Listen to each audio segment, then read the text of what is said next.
First of all, welcome everyone. Thank you for joining today. So this is the fourth webinar of the CEMS Global Alumni Week. We had already listened to insights from great speakers such as Florence Gillette, Alexis Soulopoulos, and Laura Di Santolo. Today, Nicolai Chen Nielsen is joining us. Nicolai, thank you very much for being here today. Melissa, can you switch the slide, please? Thank you. So first of all, we will start with some housekeeping rules. So please note that you're muted upon arrival. For questions, please use the Q&A box as it allows participants to upvote your questions and for us to keep track of which questions have been answered. Please feel free to ask your questions throughout the presentation and we will stop accordingly. We highly encourage you to ask your questions live. So after writing into the Q&A box, feel free to raise your hand so we may unmute you. Without further ado, I would like to introduce you to our speaker, Nicolai Chen Nielsen, CEMS Alumnus 2011 from CBS and HEC. He is an associate partner at McKinsey & Company, where he advises clients on leadership development, culture change, and agile transformations. Nicolai leads McKinsey's latest research on developing leadership across organizations, and is the co-author of the book, Leadership at Scale, Better Leadership, Better Results. He is an advisory board member for the Supertrends Institute, where he focuses on the intersection of cutting-edge technology, global trends, and the implications they have on organizations and leaders. His latest book, Return on Ambition, was published by Fast Company Press in January 2021. Today, we'll be talking to us about how to maximize your return on ambition. Nicolai, the floor is yours. Oh, thank you so much, and really happy to be here and just share some of the lessons I've learned studying ambition now for more than 5 years. It's often a topic that people find extremely relevant, so I'm excited to hear from you. And I'd love for today to be very conversational, very interactive. You know, we'll be using the chats. There's going to be some polls. You all bring a lot of experience and lessons as well, so I'm sure we can all learn from our various stories. So perhaps I can share my screen and we'll get into it.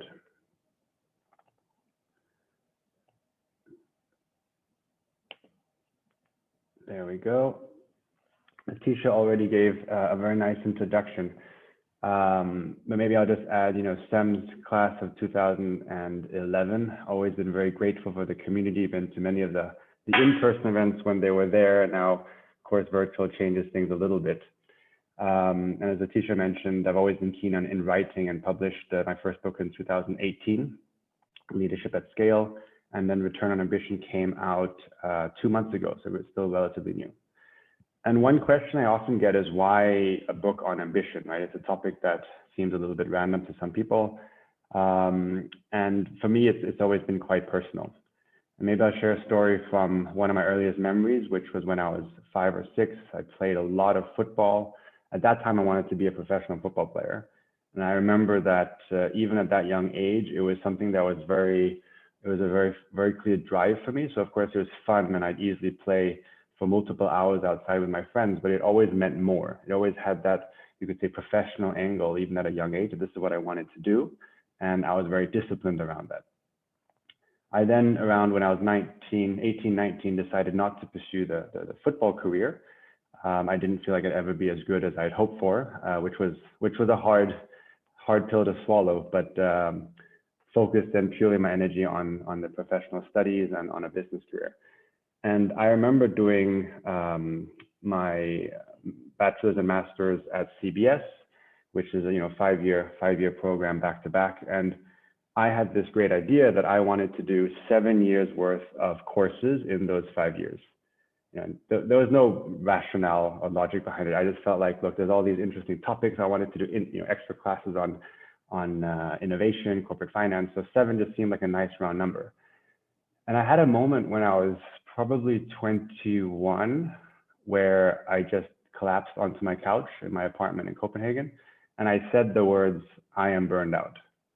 And that was a very powerful moment for me because it's something I'd been feeling for a while, running fast and being really, really busy. But it was more like a body feeling, like a gut feeling, tired, a little bit of butterflies in the stomach. But when I sat down or collapsed and said the words, it became very real. It became this kind of wake-up call to myself. And I remember that at that time, I didn't have the answers, right? I was just more questioning what's just happened, why Am I pushing myself so hard? How can, a good thing around curiosity and an eagerness to learn, how can that actually become too much of a good thing? And that's one of the themes we'll talk about today when we talk about ambition, where ambition has a lot of strength. It's a gift to have it, but it also has a lot of risks and some pitfalls. And managing your ambition in a very deliberate and conscious way is really what it's about. So ambition has always been personal for me, and I hope to share just some of these insights with you today. Perhaps we'll start with a poll. Jerome, if you want to launch poll number 1. Sure. Thank you.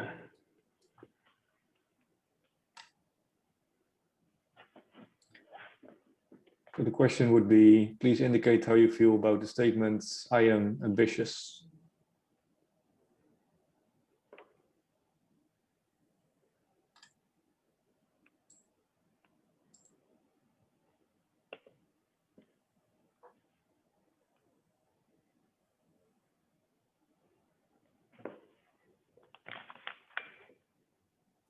All right, let's move to the results in. All right, so 97% of us agree, and this is perhaps not surprising given that we're all career professionals joining a webinar to learn more about a certain topic, but also very consistent, because in our research, we interviewed professionals globally across industries, but what I mean by that is really broad. I mean, not just business, but entrepreneurs, artists, writers, musicians, athletes, trying to get a really cross-cutting spectrum. And I remember our number was about 94% believe that they were ambitious or very ambitious. And I guess I was a little bit surprised by that the number was that high. But on the other hand, when you think about what ambition is, it's about wanting to do something different in the future in the broadest definition of the term, then perhaps it's not so surprising. What we also found is that many people actually struggle with this ambition, right? And have some very clear questions that they're not able to answer. So if we talk a little bit about what are some of those things that we saw in the research, because we love numbers, so I wanted to put a few big ones on the slide. But about 6 out of 10 people that we interviewed or surveyed said that they struggled with balance across different areas of life, across achieving their goals, across personal development, across well-being, and trying to combine these things at the same time. So that's a huge number, right? That's more than half of these ambitious people. This is only of the ones who said they were ambitious, which was almost the full sample size. So a large number of people struggle, and almost 43% said that they actually doubt whether their ambitions will pay off. And this was, for me, a surprise, because that's a huge number to doubt when you're putting all this effort into your ambitions. I mean, ambition, I like to use the word, it's an investment, right? Return on assets, return on ambition. It's often the biggest investment you're making, either with energy, with time, with money, with your emotions. I mean, it's such a big driver of what we're trying to do. And to have 43% actually doubt to some extent whether this is really worth it, I found quite surprising. There was also a common theme that many ambitious people felt that others were progressing with more ease than themselves. So they were wondering a bit like, am I doing something wrong? Why does it seem so easy for someone else? Other things we found is that there is a better way. There is a way to manage your ambitions better. And of the ones who were ambitious, the ones who actually took time to reflect in a structured and deliberate way about their goals and what they were getting out of them were about 2.1 times less stressed. There was less stress levels. And they felt like they were better able to manage all their competing commitments. However, and this is the last number for today, about 4 out of 10 people who believe that reflection is important and beneficial to them, 4 out of 10 people don't make the time for it. And then of course we probed deeper and said, why? You believe it's important, you've had good experiences with it, why don't you actually take time for structured reflection? And we heard things like, we don't have enough time, of course, right? We're super busy, but also one that we actually don't know where to start, right? What does it mean to actually reflect beyond just sitting down and maybe meditating? How can I really reflect on my goals and my ambitions? So we set out to answer 3 big questions in the book, which is what we'll go through today. Question 1 is, what is my return on ambition? What am I getting out of it today? Question 2 is, what gets in the way of my ambition? And question 3 is, how can I improve my return on ambition? Right, so we'll go through these 3, what is my return on ambition, what's getting in the way, and how can I improve it?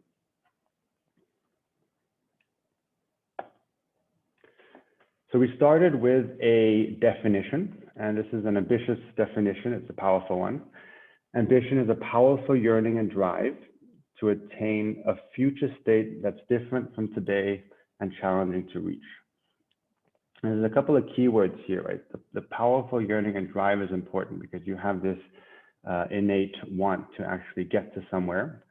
And the future state that's different and challenging is also important because, of course, the future state has to be different, but it can't be something that's going to happen by itself. So I would argue if you're in university, just an example, graduating might not be very ambitious if just by going to class, you'll get the grades you need. However, you said, I want to graduate with a certain GPA, or you want to land a certain job. If it's challenging to reach, that's where it starts getting into the ambition territory. This definition is also relatively neutral, right? It's not about a certain type of ambition. It's not about saying whether career success is better than raising a family versus eradicating poverty versus getting into better physical shape. All these future states can be equally valid for the individual person. And we also find that the starting point is very, very different, right? So what would be very challenging to one person might not be challenging for someone else. So it's deeply personal. You have to understand what is your starting point and what is this future state that's your true aspiration.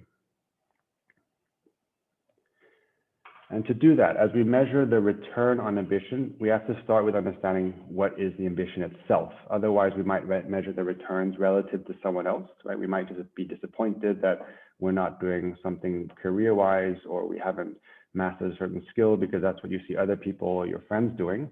And that might not actually be relevant to you at all. So here are 4 premises, which are perhaps helpful just to think through what is your specific ambition itself. Is it very specific, or is it a broad direction? Is it a well-trodden path, very tried and tested, or is it unique, something completely new? Is it relatively small, relatively big? And is it one of many priorities for you, or is it the sole focus that you want to anchor on? And to give you one example here, how this might play out, we use the story of Jacinda Ardern, Prime Minister of New Zealand, at the time the youngest Prime Minister globally. She joined her country's Labour Party at age 17, which is of course quite young. She started working in the then Prime Minister's office at age 21 and became a member of Parliament at 28. And she said, even before joining the Labour Party, that she always felt a calling to get into politics as her way to help people as best as possible. So she had a very specific view of what she wanted to do with her life. And you could say it's not really a coincidence that she ended up doing something very significant and in a senior position in politics. On the other extreme, you have someone like Trevor Noah, who is a stand-up comedian. He's a talk show host on The Daily Show. And he actually said that he believes dreams will limit you, at least for him. That was important for him.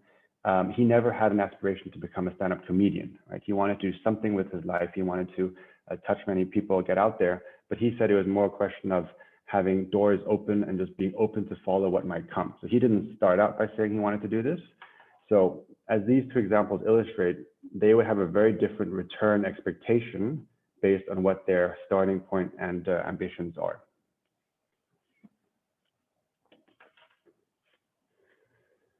So question 1, what is my return on ambition? What we found is that people who are highly fulfilled and successful over time, they think about their returns and balance them across 3 areas of their life. Their achievement, which is really about personal and professional goals that are meaningful, and utilizing your strength and being at your best on a daily basis. Personal development and growth, continuously acquiring new skills, being stretched outside of your comfort zone, but not too much. And finally, well-being, which is physical, emotional, social, spiritual, all aspects of what makes you happy and fulfilled. And the interesting thing was that the people we interviewed, we did quite a number of deep structure interviews. They really felt like they were balancing these things, but also that their results were very much in line with what their expectations were. So if there was a imbalance somewhere, they didn't come as a surprise. They said, "Oh yeah, this makes sense because of how I'm prioritizing my time." We had a quite detailed assessment that they took to understand where they were across these 3 dimensions. The other important takeaway is that they would manage the returns over time, so that if there was an imbalance, it would be a very deliberate choice. You know, I'm going to now focus very much on career, or vice versa. I'm going to now take a step back because I really want to focus on personal development or my family and so forth. They were making very deliberate choices at any given point in time across how these three returns might play out.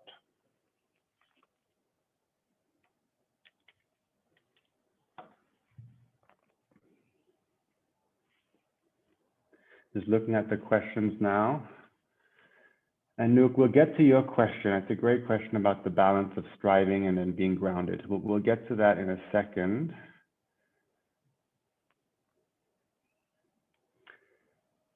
And Pedro, yeah, you're asking about how do you balance the professional ambition and personal ambition, right? Carrying out a project like writing a book while maintaining professional success. So perhaps we'll answer Pedro's, and then Nuke's we can get to in a second when we get to a different part of the presentation. So Pedro, I think you're hitting something really important around the personal and professional. When we talk about the definition of ambition, it's a powerful yearning and drive, right? And to have this powerful yearning and drive, the goals have to be really meaningful for you. And professional might fulfill that. You might be really pumped about what you want to do, especially if you're able to set your own goals at work and have, you know, some say, some degree of autonomy and some degree of flexibility. But we often see that people want to do things on the side as well. So I don't think it's uncommon. I think that's a bit the gift of ambition, that we want to do so many things, and it's also what makes our lives sometimes quite complex, that we're trying to balance, for example, writing a book, maybe learning a language, getting in shape and so forth. For me, it's personally been very much about setting boundaries, and that sounds easier said than done. It's something I've worked with for many years. But if you really want to write the book, for example, I believe you can set, for example, 1 hour in the morning. It takes discipline, and it's the small things that add up, right? If you're very consistent, say I'm going to spend an hour a day, or maybe an hour 4 times a week, then after 3 months, 6 months, you've suddenly probably written a first draft of the manuscript. So I think for me, discipline is incredibly important. For me, it's also about getting people around you to support the goal. So having a co-author with Return On, actually both my books had co-authors. It was, first of all, much more fun, right? Because there was just interaction, problem solving, but it also gave me that, it gave both of us that, you could say, kick in the behind, that, okay, I have a call with my co-author coming up next week, like I better actually have some of this discipline to get working. Otherwise, it's very hard. It can be very hard to do everything by yourself. Does anyone else want to chime in? Any ideas you have in the chat from how to really manage personal and professional? Otherwise, feel free to write as we continue the presentation. I think we can definitely learn from each other. All right.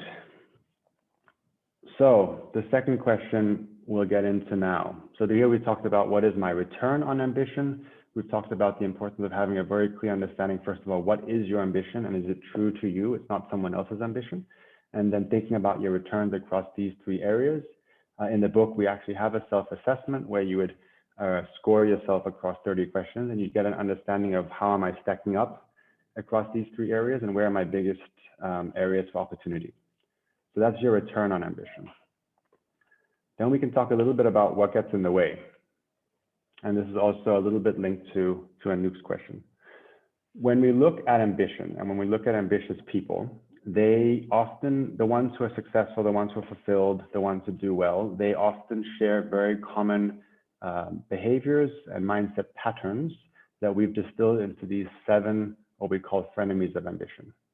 These mindsets and behavior patterns, they are strengths, they are gifts. They've helped you achieve many things in the past. They've helped you come to where you are today. They're friends of ambition.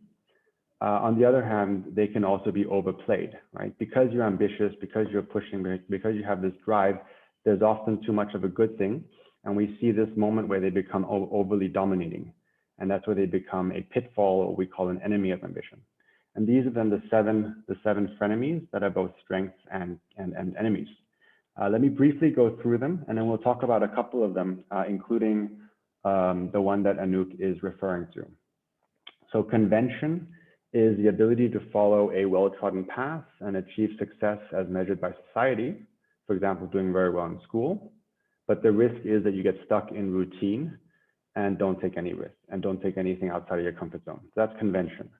Boldness is the ability to throw yourself into new situations, the risk being that you don't fully account for what's needed to succeed, especially on the personal development side. Overconfidence, for example. Independence is the ability to get things done by yourself, especially complex tasks. The risk is that you don't involve people at the right time or you don't build a team around you. Competitiveness, the ability to win and outcompete others, or the risk of trying to win at all costs and in all situations. Perseverance, the ability to push yourself even when you're extremely exhausted. The risk is, of course, burnout. Desire is the ability to always push the boundaries, think outside of the box, always strive for something which is completely new and innovative. The risk is that you're chasing success or novelty for the sake of it. And then finally, flexibility is the ability to adapt to different situations or to be constantly swayed by other people. Maybe we do the poll. I'd love to hear from the group, and then we'll get into some of these more specifically. Sure. So the question this time is, do you recognize any of these frenemies? And you can select multiple, any that you think apply to your personal situation.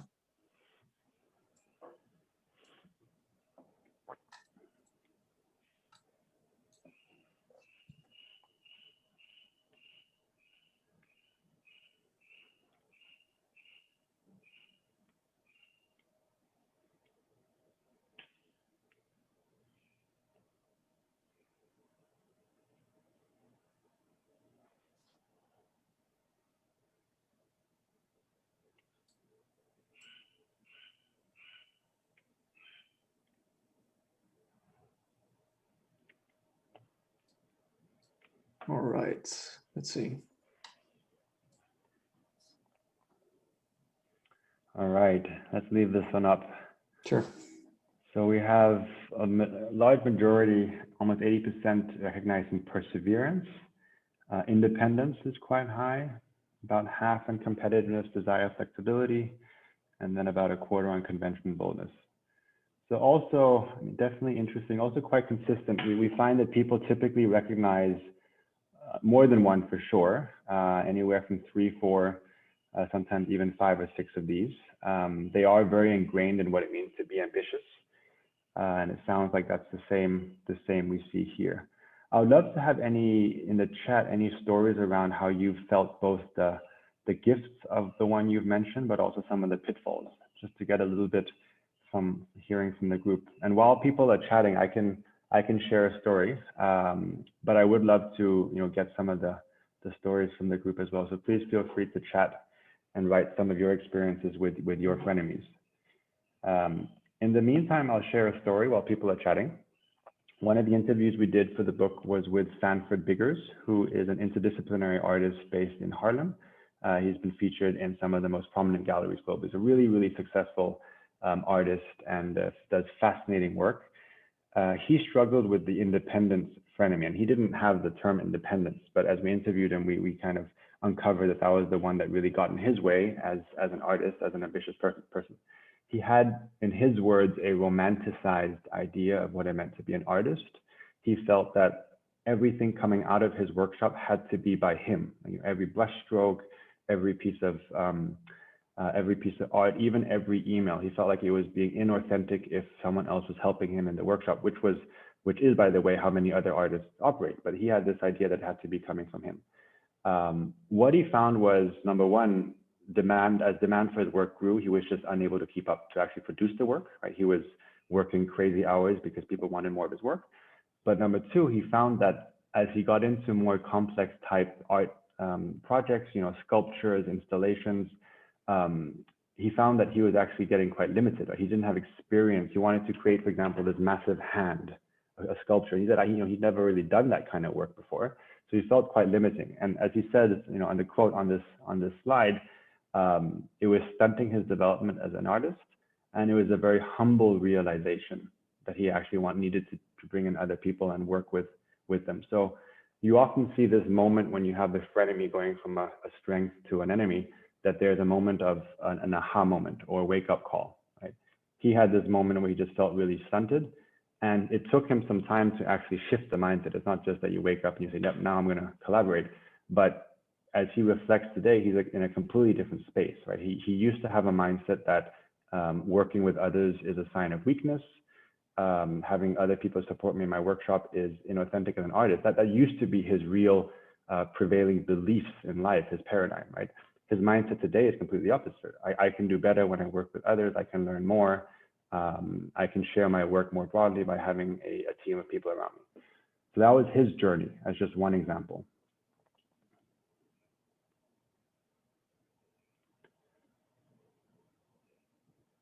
All right.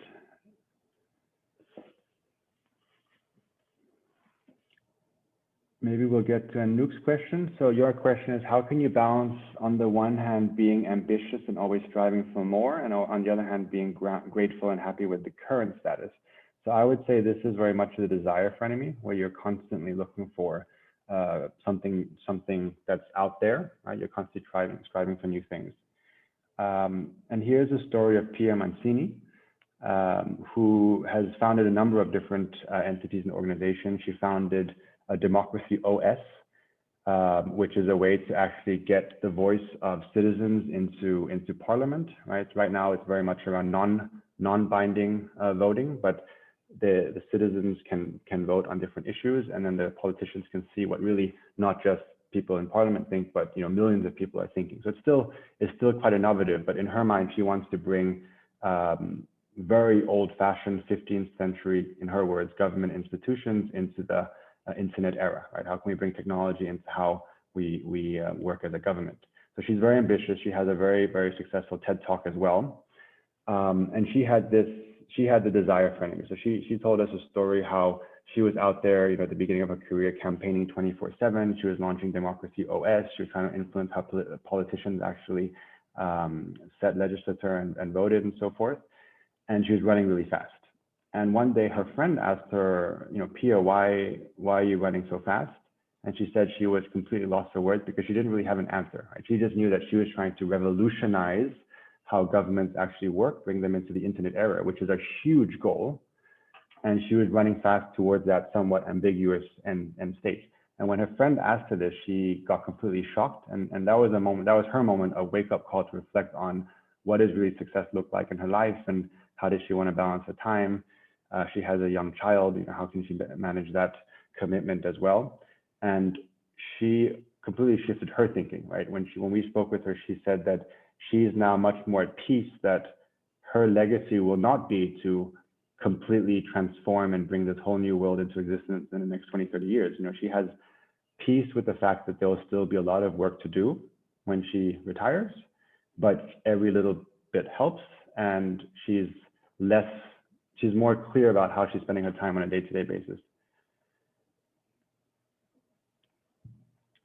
So I think as we think about the underlying mindsets, we work a lot with mindsets when we get into frenemies. What is it really that's driving you? And is this mindset helping you, or is it actually pushing you to the extreme or holding you back? I think to answer your question, I'll try to reflect on what it is that's causing you to strive and want more. And is that always helping you? Is it managing you, or are you managing your ambition? Right? And it's going to be a day-to-day or a moment-to-moment thing, but at least it'll allow you to be more in control. Is this currently helping me or not?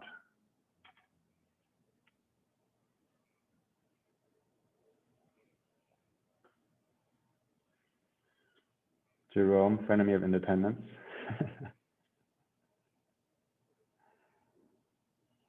Absolutely. Yeah, that's just one of them, right? I mean, like you said, I think everyone recognizes part of all the 7 that you mentioned in there. Some are more prevalent than others, and I also think it depends on the situation. But yeah, I recognize that story about the independence. That was definitely one that I come across. Yeah.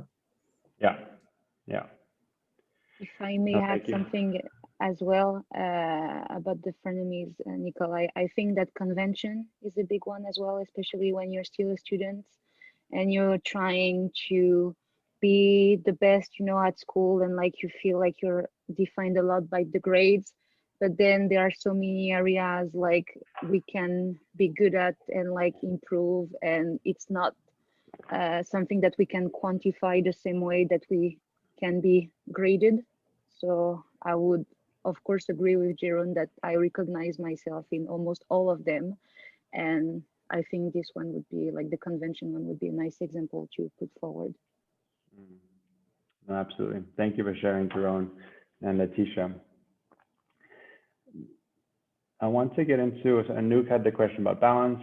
Dominic had the question about some of the coping mechanisms under the lens of neuroscience. So I think you guys are touching on a little bit the third question of the book. So we talked about question one is, what is my return on ambition? And I think the key takeaway is to think about it in terms of achievement, growth, and well-being, and just being very honest with yourself, how you're doing across these three dimensions. And is any area you want to prioritize, deprioritize, or reprioritize? Question two is, what gets in the way of my return on ambition? We talked about the 7 frenemies, and these are often the things that actually can become too much of the goal of a good thing, and often which then hold you back, which can lead to the imbalances across those 3 areas, achievement, growth, and well-being. Then the third question of the book is, how do I increase or maximize my return on ambition? And this touches a bit on Anouk's question as well as Dominic's. So in the book, we actually have a whole toolbox, which is based on neuroscience and psychology, which takes the reader through a self-coaching process.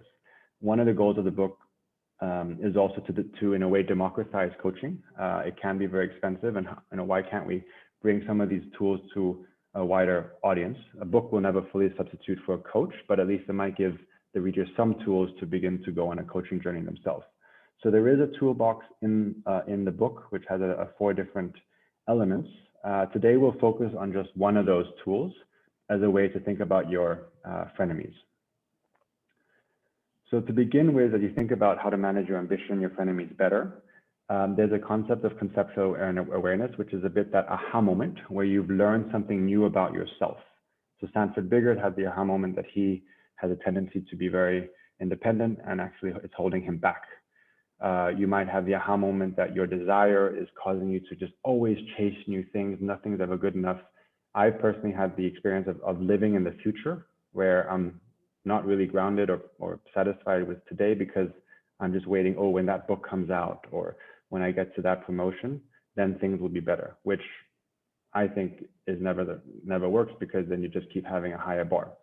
So you have to have that conceptual awareness in your head about what are my prevailing mindsets, what's causing me to behave in a certain way, and is that thing actually helping me, or is it sometimes holding me back? And each one of these frenemies has very, very clear mindsets. You know, we have stories in the book around competitiveness, where there was a boss who had this urge to always win every argument, which definitely didn't help him when he became CEO, because he tried to just be intellectually superior, but it was coming from something deep inside. So as you get into the neuroscience and psychology and you actually dig into the mindsets behind some of these behaviors, they're often very, very deep rooted. So it's not as easy as saying, I'm just going to quickly figure out what's driving it and changing it. It's often coming from something very, very deep inside you. For example, a fear of being wrong. Desire could be a mindset that, if you dig deep, that your identity is based on your external achievements, as an example. And that can take many years to actually get to that insight. But once you realize that's what's holding you back, then you can begin to shift both your behaviors and your mindsets. So conceptual awareness, I'm simplifying a bit, but it is having a deeper understanding of what's causing your frenemies to appear. So that's step 1. Step 2 then is embodied awareness. And that's thinking about the body, your emotions, your feelings on a day-to-day basis. I like to use the analogy of a frenemy radar, like a plane radar that's scanning the environment for unidentified objects. In the same way, your frenemy radar is constantly scanning how you're doing and your relationship to others, and whether your frenemies are coming into play and causing friction. what often happens with ambitious people and people in corporate worlds, because of the many of the organizational cultures that exist, is that we've learned to suppress our feelings, and we've actually learned to either shut them out or ignore them. For example, if you're tired, or even if you have a manager and you have a gut feeling that something's not quite right with this decision or this conversation, we've actually learned oftentimes to ignore a little bit of that. So the embodied awareness is the day-to-day sensing of your frenemies. And what helps here is to be more in tune with yourself. Even just taking a couple of deep breaths activates the nervous system that allows you to, first of all, lower your heart rate, but also be more open to different sensory experiences, yourself and others. You can tune into others with empathy, and you can tune into yourself.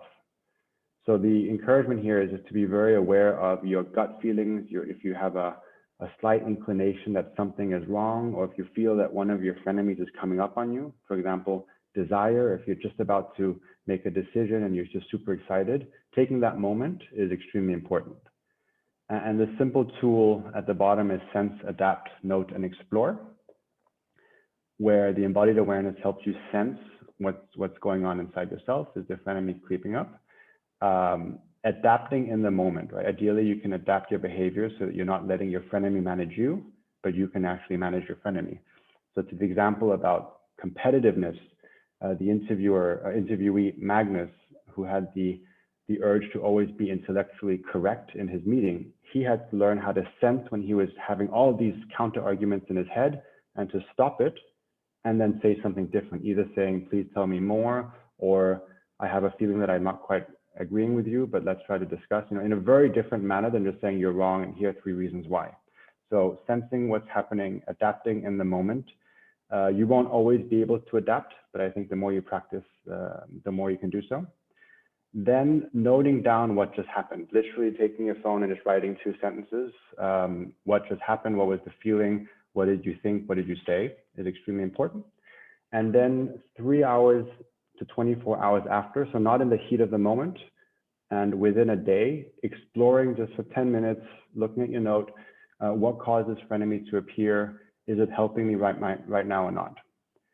So this is the, you could say, generic way of doing it. And if we go back to Anouk's question, the balance of striving for more and then being grateful, I think as you have moments in your life where you can feel one of these taking over, when you feel like you're just really striving and you're about to make a decision, this might be one way just to challenge yourself by pausing and saying, is striving right now the right answer for me or not? Is it helping me in my balance across achievement, well-being, and growth, or not?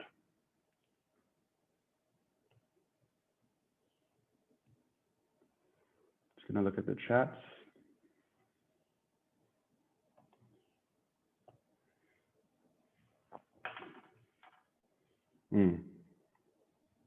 Yeah, thank you, Jasper, for the comment as well.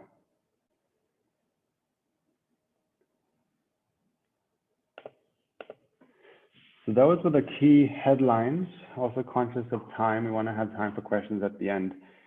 But if we think about this in 4 main points: understanding the premises of your ambition as your point of departure, number 1.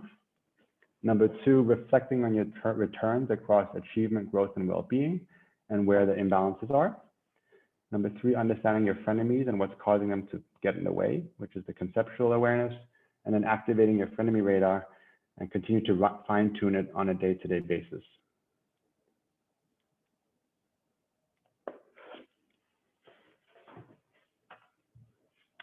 So any questions? I think there's one from Yelise, who asks, is there an ideal ratio among the frenemies according to research or examples? Like a perfect balance between them or within them? It's a good question. I don't know a number. I don't know if there's an exact ratio. I will say that people who have these frenemies, you will likely not completely eradicate them in your lifetime unless you really do a lot of deep inner work. If you have the tendency to be, let's say, competitive, or the independence, it is an innate part of who you are. It's been formed over your whole lifetime from when you were very, very young. And it has many positive sides. So frenemies, it's not about saying, let's eradicate them. or get rid of them. It's more about balancing them better or managing them better. So I don't know if there's a ratio, and I also don't know if your tendencies will shift dramatically. I do think that you can shift your behaviors and mindsets in the moment. Absolutely. You can completely transform how you see them, but you might still have that urge. I mean, I still have an urge after many years just to things that I've worked on for 10 years. I still get the inclination, but at least I can manage it better today. Do you also think that it's related to your personality? Like, did you do any research on like the big 5 personality tests or other related tests that might overlap with these frenemies? I think it has some. We've explored some of the linkages with big 5, and also if you think about fight, flight, or freeze, when you're typically in a reactive mode, you could say, for example, competitiveness, if we just go back to them. There are some interesting mappings that we're beginning to look into. You know, competitiveness is a way to fight, for example. Flexibility is a way to actually flee, right, or give in. There's another way of looking at that as Horney talks about moving against or moving away from. And there is some of these mappings. My sense is the more you do this kind of work with personal development, the more the different frameworks all begin to map to one another in different ways. So I wouldn't say anything here is inconsistent. A lot of work has been done on looking at strengths and overplaying strengths, both in the leadership circle and other places as well. So I definitely think they're consistent with other types of research. Yeah, okay. Yeah. Georgina has a question she would like to ask. So Georgina, if you could unmute yourself. Oh, excuse me. Sorry. Go again.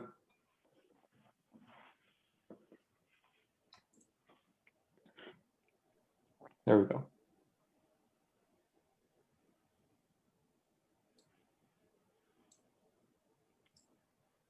Georgiana, we can't hear you.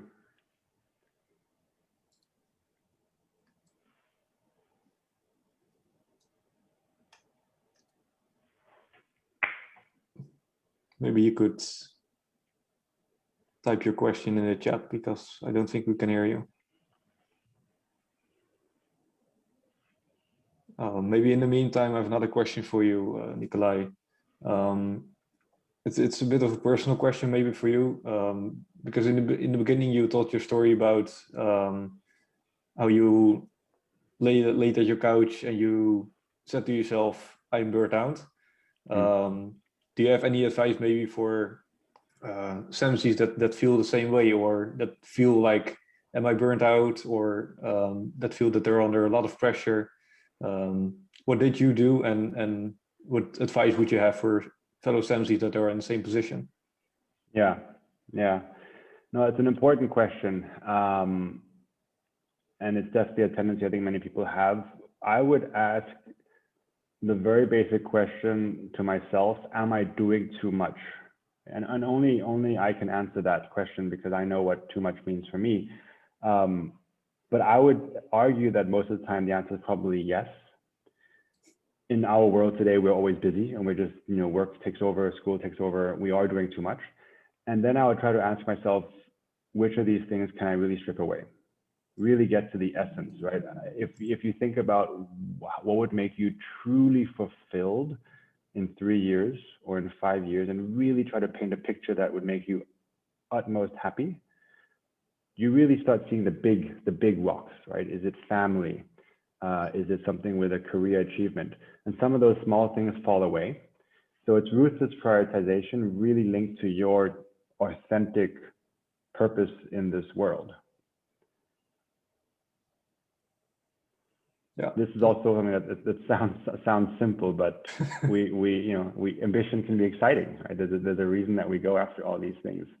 But the hope with this book is that by reading it, you avoid the wake-up calls, right? Almost all of our stories, people had a real wake-up call, something happened, and then they were forced to shift their mindsets, or they were going to really run out of steam. So the more you can reflect, I believe you can actually get ahead of the curve, right? The moment you have a gut feeling that says, well, I'm actually doing too much, or I'm on the verge of burning out, or I'm on the verge of being way too independent and not bringing people along. The moment you have those gut feelings, I think it's worth exploring and getting ahead of the curve.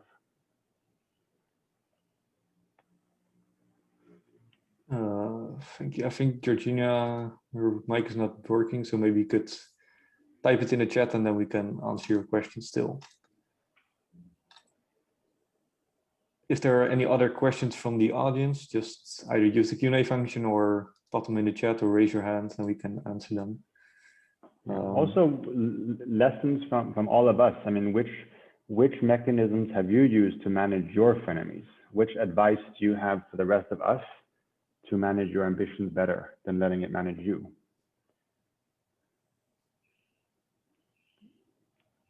Any practical tips around meditating or journaling or talking to people?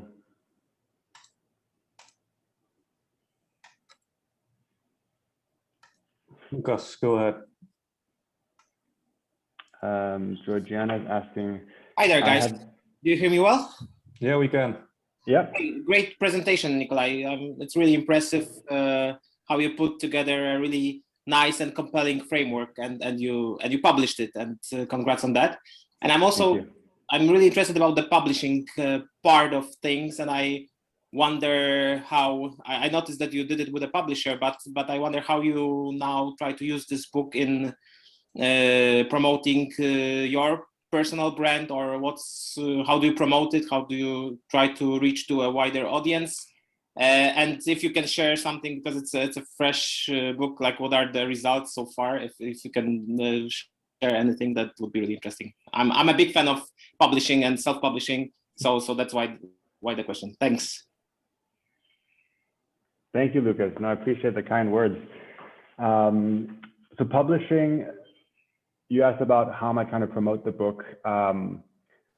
It's a new journey for me personally. A book, you have to see it a little bit like a business, right? Because the book is just one aspect of a wider type of impact that you're trying to have. In this case, bring awareness around ambition and frenemies, and ultimately helping people manage their ambitions and their life better. So I'm trying to get the word out there very broadly with various talks like today. We're trying to build a digital course, keynote speeches, some workshops. So the book is just a point of departure, and trying to build an ecosystem around that to essentially spread the word around ambition. And Lucas, I'm happy to also, after this, we can take a different session if you really want to talk about publishing. A lot of lessons learned to publish. It's exciting. It's it's frustrating at times. It's always a big project. I'm so happy to talk about that. The book has been out now two months. You asked about the reception so far. Thankfully, it's been very well received on Amazon. It was a bestseller in 2 of the categories in the first week, which is very positive. And generally, people find the concepts to be helpful, which is really what we're trying to do.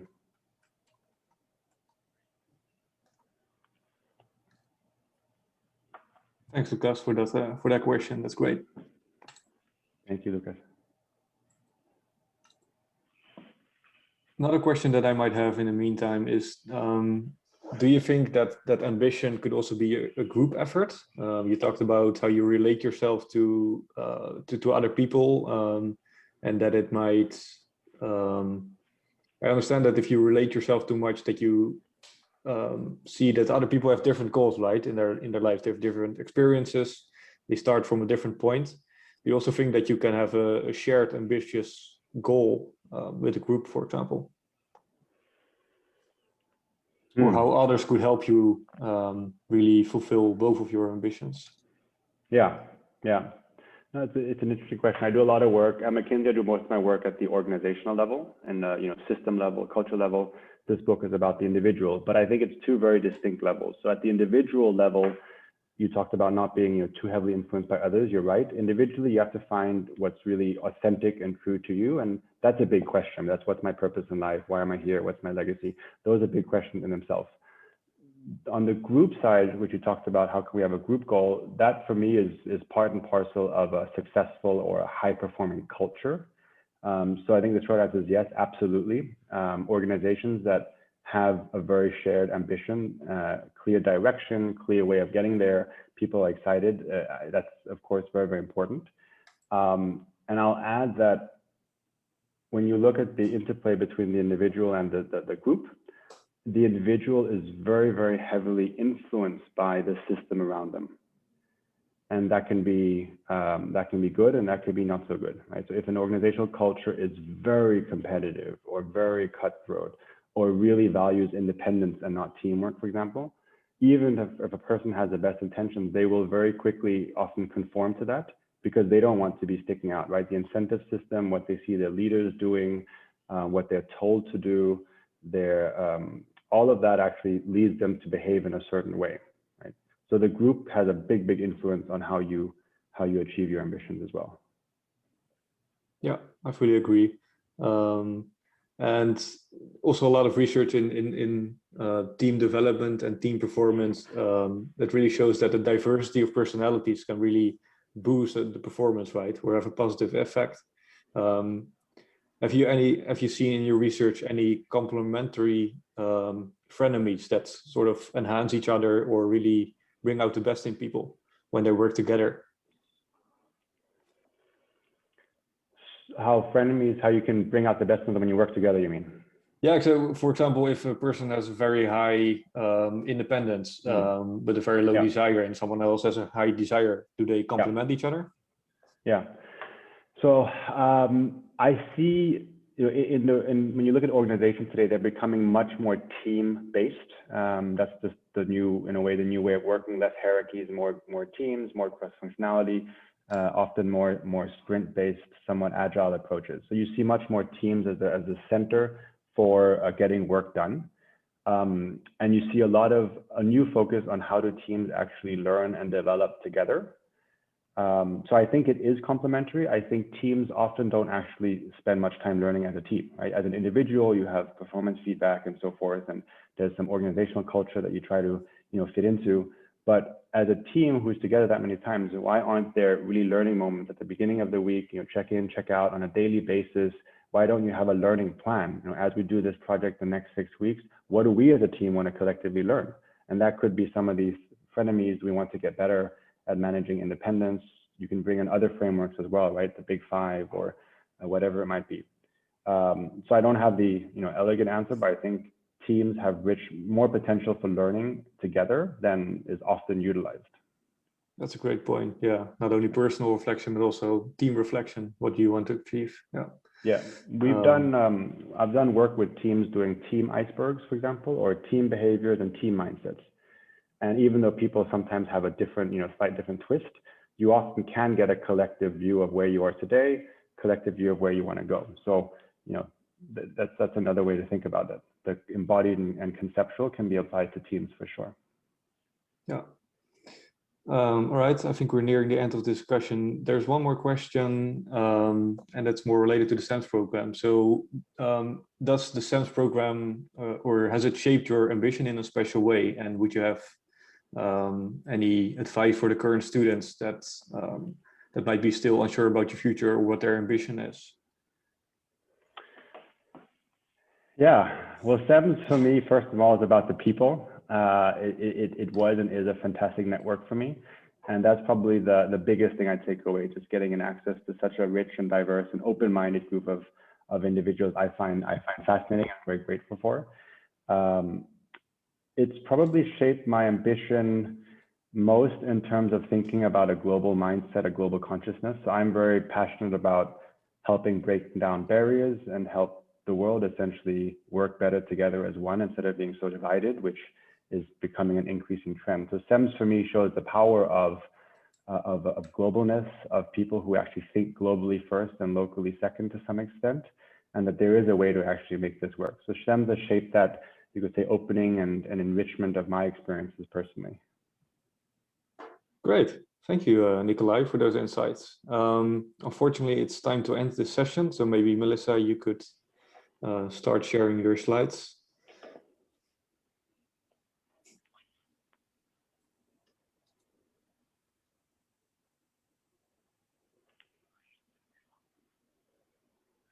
Thank you.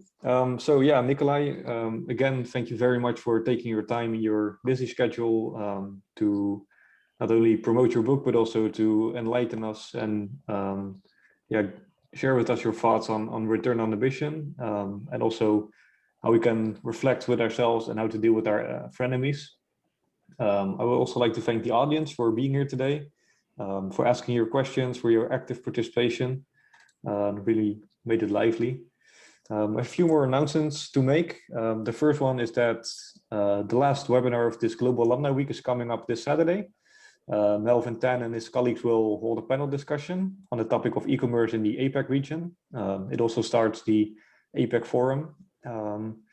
If you're interested in this topic, you can register at the website you see down there, cemsalumni.net. And we hope to see you all there. And the second thing is the CEMS podcast, which is a podcast that is published by the CEMS Student Board, by my colleagues Leon Becker and Lila Toff. And they hold interviews with CEMS alumni, other interesting speakers, and they talk about topics that are mainly relevant for us CEMSies. The last speaker that we had at the webinar, Florence Gillette, she also was part of the podcast. It was a very interesting story that she had to share. It's published every 2 weeks. And yeah, we hope that you can all join in on the CEMS podcast. You can find it on Spotify. So Nikolai, thank you again for being here. Letitia and Melissa, thanks for moderating this talk. And I hope that everyone has a very nice day. Thank you. Thank you, everyone. Pleasure to be here.